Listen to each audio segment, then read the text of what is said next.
Wonderful. So, welcome everyone to our first of our mini series of Sherlock's.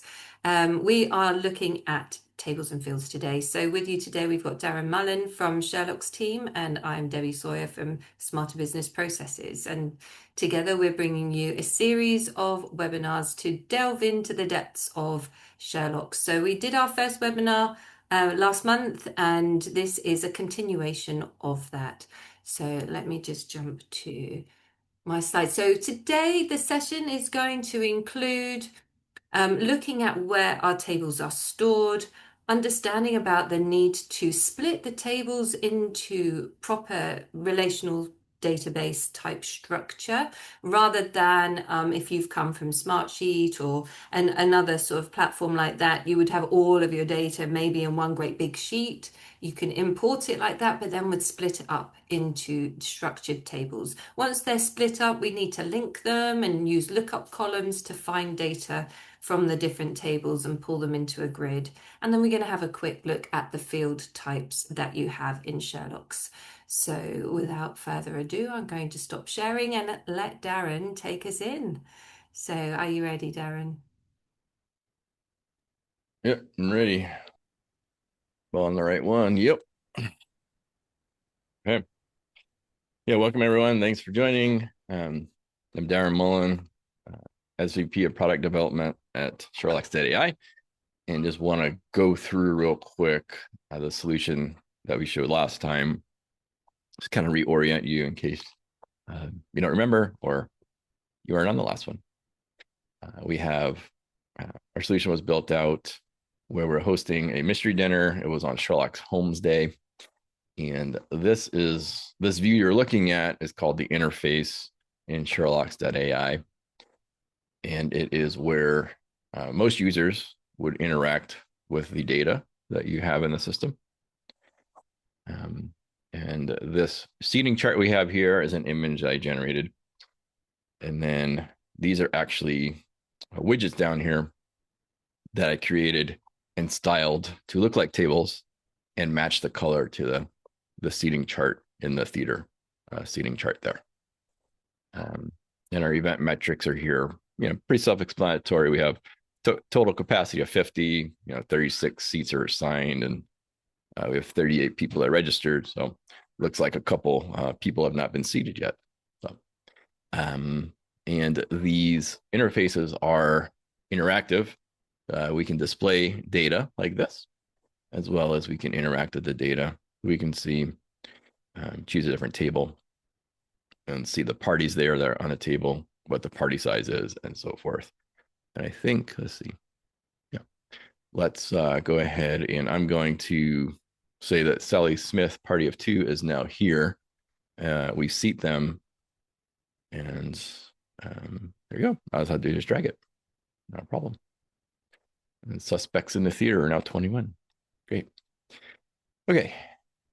So how do we get this data? How does the underlying data look like? Got another tab open. And first of all, before I just jump into there, Sherlox.ai is organized. This is your home screen. And we start with spaces, and spaces contain hubs, and then hubs contain data tables.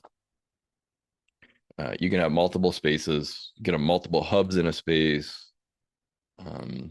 Any tables that you create within a hub, you can share those tables elsewhere too. So tables don't have to just be siloed in one hub. You create a table, and then you can use that table anywhere else in the platform that you want. Okay, we have start with the events table. This is where we would create an event, give it a name, event start, and in the venue, is what we're going to start with showing is they are relational, meaning this drop down list is coming from another table, venues here, as you can see. And if we were to add one, let's just add one here, new venue.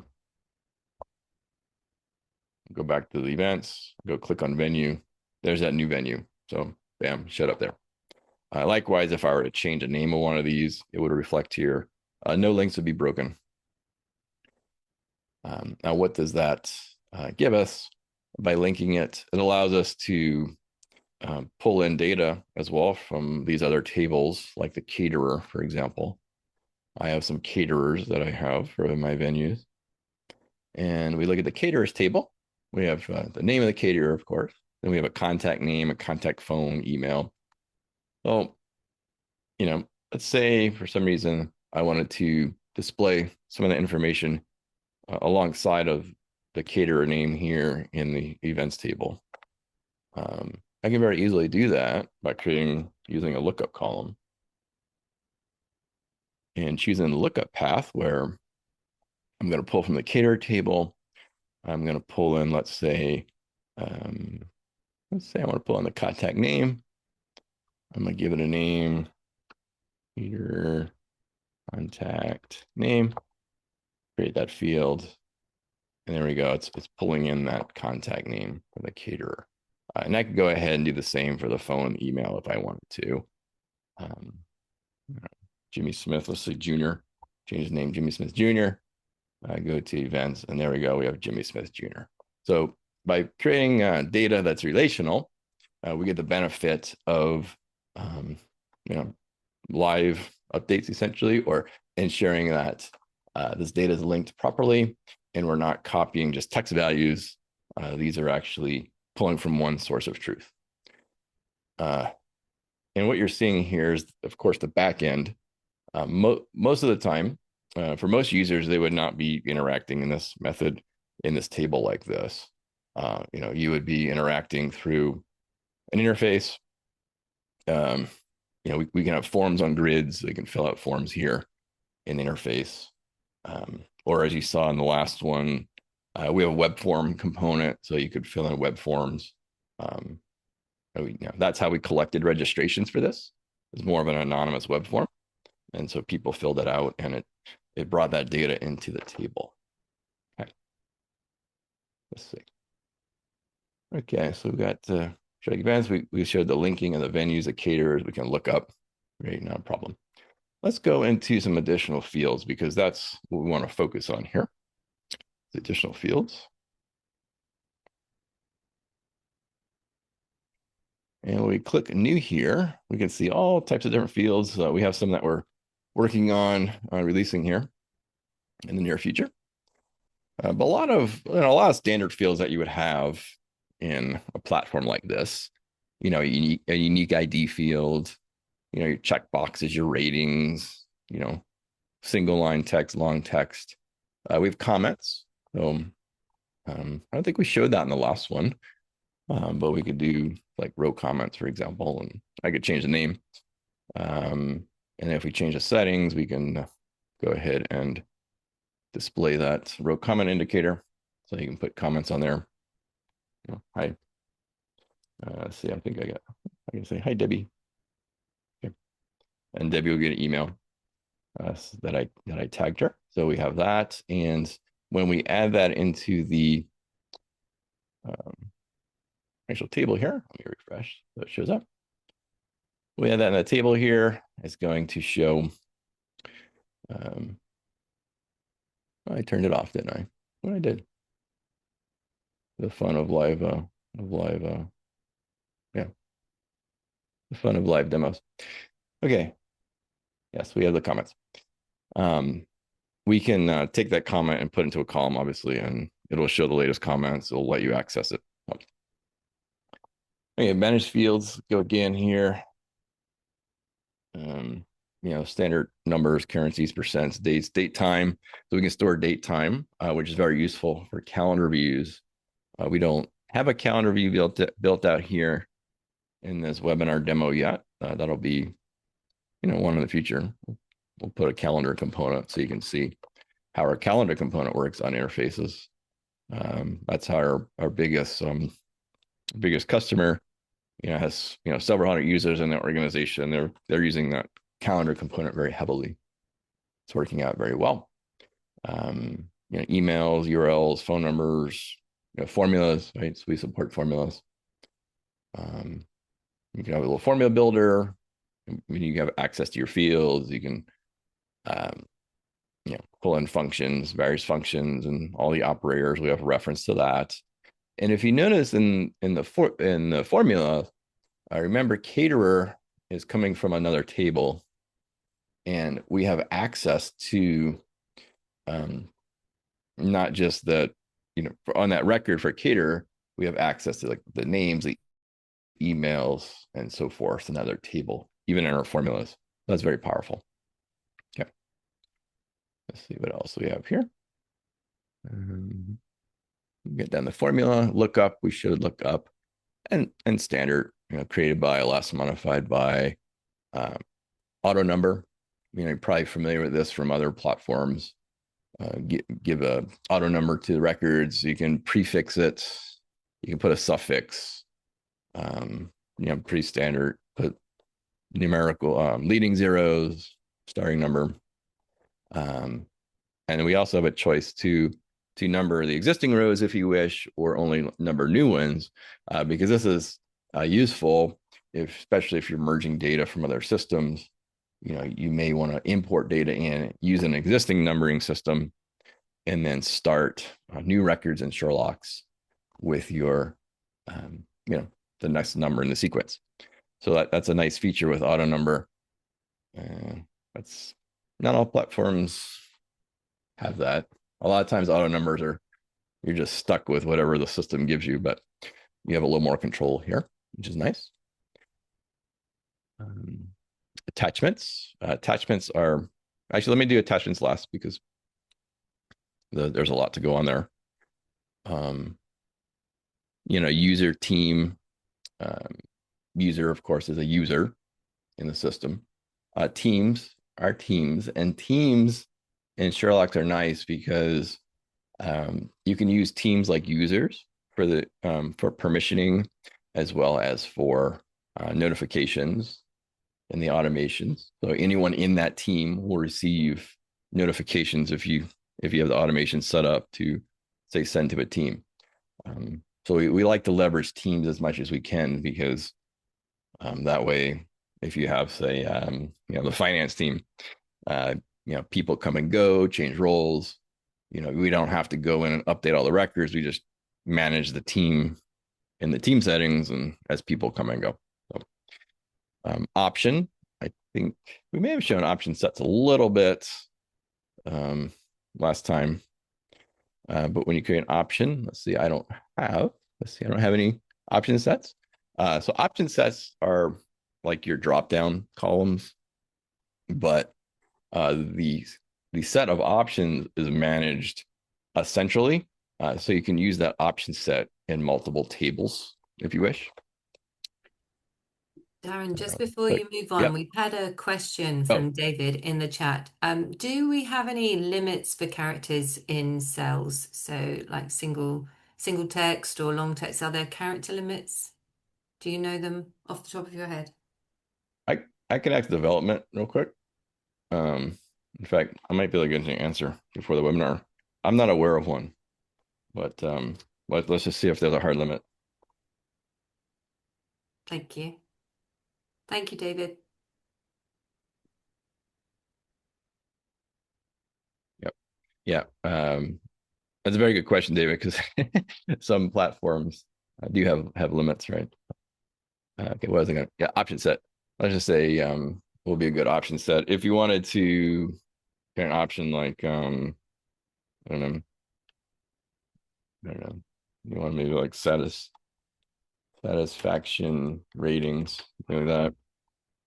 And then you just add options, say, good, great, oh, I'd have to go create more, but create one, satisfaction ratings, have an option, and then we can go in the back end in the settings, which we could show pretty shortly here if we have some time, of how we can add more options here. We can give them different icons, colors, everything like that, so we can just show it up.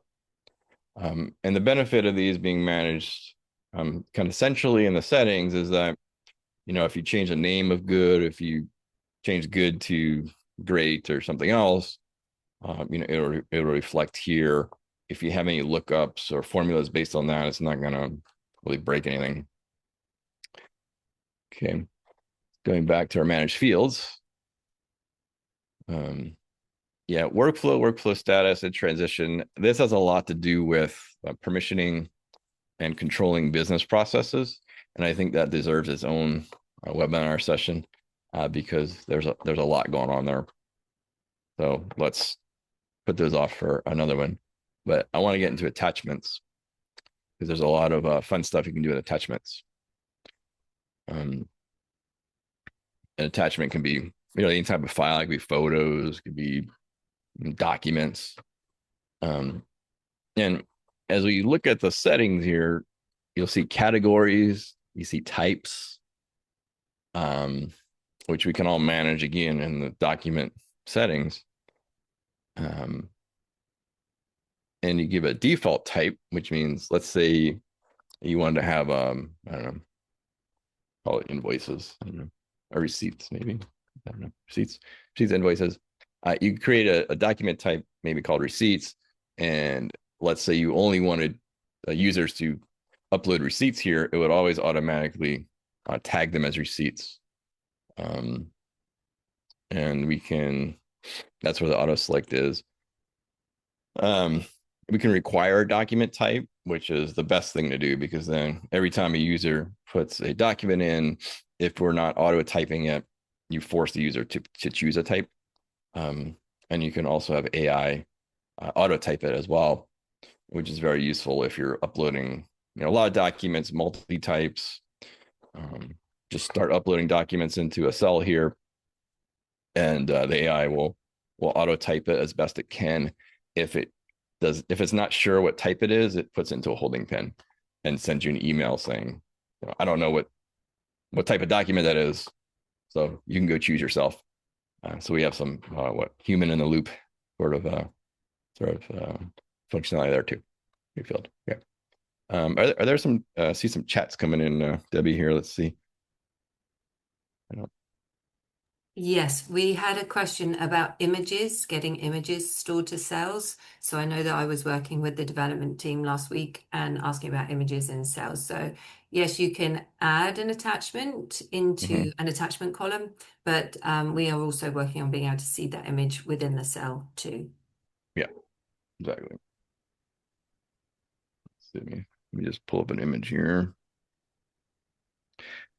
Yeah, that's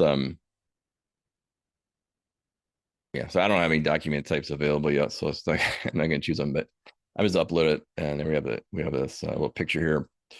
So now that I have that, let's see where the attachments go. Go to my settings, and the settings here is where we can go to documents. What's nice about documents, you'll see, we can search the documents. So that's one nice feature of Sherlock's is that when you attach a document, anywhere you attach a document, for users with the right permissions will be able to see all the documents and can search all the documents no matter where they were uploaded. And we can, filter by categories, types, what table they're attached to it, even down on the record level, even the document types. So you can search for, if you want only certain types of documents, you can, really target your search down there. There's that info chart there that I just uploaded. And with the AI too, doesn't really make sense for this document because it's an image. And there's not really nothing useful in it. But we could chat with the document. So let's see. I have a document here. I have some got this registration here, which I actually showed a little bit about this in the last webinar where I uploaded this document and it extracted data from it. But yeah, you can come in here to document and kind of say, tell me about this document. It's gonna give me some answer once it processes it, just relatively quick. But once you process this data, of course, you can take that and take data from that document, insert it into a table somewhere if you want to as well. So what else? While that's thinking, About the documents, of course, we have version control on documents, so we can upload a new version and do that. Okay. Yeah. So that tells me about what it collects. It's going to tell me about, what's actually in the form. Bob Jones filled it out. There's his email. Party size of 2, you know, which is nice. Um, Gives me a little summary. So I could take this further and say, okay, well, I want to do something with this data. I want to act on it. We can do all that from here. Okay. And let's see. Did I miss any field types? I think I did, other than the workflow statuses. Let's see. Just check manage fields.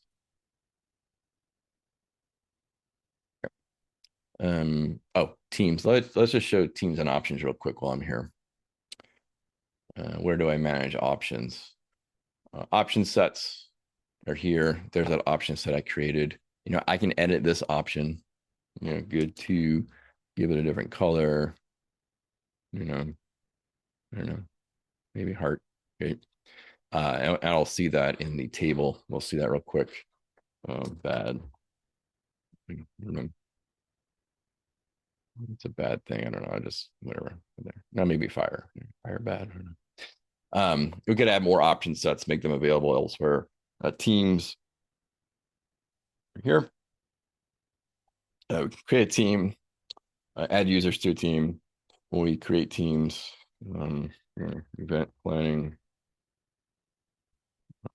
Okay, and I can add users. Okay. Add a couple users there. When we go to users and see the users, it'll give us a summary of all the teams that a user is part of. And we can control which users have access to AI. You can turn AI off for the whole organization, so you're not forced to use AI. You can turn that off for the entire organization, or turn off to only allow certain users to do it as well. Now I'll go back real quick to our events. So we have an option there, so that remember that option changed. I had it good. Now I say good 2, and it's got the icon there. And I also have the other option there too. Yeah. Hopefully that gives a quick little overview of that. To answer David's question real quick, the limit on those text fields is 255 megabytes of text, which is a lot. So it's a lot of characters, probably more characters than you need in a cell. Excellent. Thank you, Darren. So Yep. what we've done there, we've got a Q&A opportunity now, but just to sort of summarize what we can see on the screen, we've got 1, 2, 3, 4, 5, 6 different tables, and they are split in a proper relational structure. So had this been in a different platform that's more spreadsheet related, most of that data would all be in one big spreadsheet, but we've split it up into a list of venues, a list of caterers, and then we've pulled those into the events table, which is a little bit like your one-to-many, many-to-one type scenarios that you would have had with relational theory. So are you happy with how venue and caterer has been added to this table, and how when you use the lookups, you can pull data from the other tables into the view? Because this is really the depth of what we were covering today. So I have seen a couple of chat questions coming through. If you've got any other questions relating to the tables, the structures, the way the relational theory works, then please do. Now's the time to pop those in. Any indenting or outdenting in rows, work baseline structure, work. The WBS is in the Yes. event plans table. Yes. Yes. So David's asking about can we have hierarchy, indenting, outdenting rows, WBS? Yes. And we didn't get into that too much. This event plans table is a scheduling table, which is how you would run project plans out of it. And here's like the Gantt view, where you can see the hierarchy. and we Yeah, can add we're a, planning to do a deep yep, dive into this type of table on another webinar because it's got all your project connotations to it. And those yep, that want to see the Gantt and how the Gantt differs from other platforms, we thought hmm that would take a little bit more than our 10 yep, minutes on the table. So, I mean, yep, if there is call for a webinar specifically for this project view, then we're happy to put an extra yep, date in the diary and do a yep, bit zoom in on this one. But yep, to answer your question, yes, there is outdenting and the Gantt is very good. She yeah, wants to yeah. say, I yeah, see it's a David nicer, respond it's in the more chat. modern Yeah, than other platforms that we might have yeah, used. yeah, So, yeah, exactly. I just add a new task there, and it pulled in the WBS. If I drag it around, somewhere else, drag it to the bottom here, somewhere. So I don't know, I can drag it up here. Let's say, right? It's gonna just add that WBS there, and I can put at the top if I want to, however I want to do it. Um, which yeah, I think that I is can put pretty it. awesome because I've had to code a WBS Mhm. into another platform, and it took probably six hidden columns and a Oh whole yeah. lot of formulas to get that working. So to have that as a column type is Mhm. just, oh, Yeah, amazing, a relief yeah, for us. yeah. And That's had when to I do when I was it. yeah, and when I was creating this, I had these just organization had these were put in, which obviously don't necessarily match as I start adding stuff and things. But Mm, yeah, the true WBS is right here. That's a system column. There's nothing that you need to set up. You get that as part of the scheduling table with all your predecessors and everything else. that's great. Yep. Are there any other Yep. questions at all?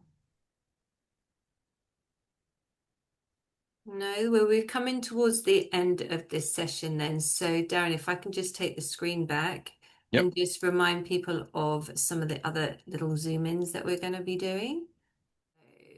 So, so we've got this one booked. This was today, tables and fields. Our next one is going to be importing from CSV. So if you've got some data already in a platform and you're looking to maybe pull that into Sherlock's, we're going to do a Zoom in session like this on importing from CSV, which is going to be really good. The wizard is amazing. And we're going to have a little drill down into user management and how we can set the users up so that they can see or not see certain aspects of your data that's stored in Sherlock's. Interfaces and widgets will go into that first screen that Darren showed at the beginning of this demonstration and just show you just behind the scenes on that and how you can add those widgets and link them up to the grids and the tables behind the scenes. We've got dates for those first four. They're every 2 weeks on a Wednesday, finishing on the 29th of July. Then we're probably going to take a little break over the summer period and come back in September and have a look at forms, document integration, workflows and automations, and AI capabilities. Probably throw the GAN in there early on as well. So if you're interested in coming back and attending some of our other webinars, then please do let us know. Once this recording is available, and I'll send it out to all of you here, I'll pop a review form on there as well. And so you can sort of review this webinar as it is today and maybe sign up for one or many of our other ones. So thank you so much for your attendance today. If you do have any other questions, please do stay on and we can answer those. Or if not, maybe we'll see you in 2 weeks' time on our next one.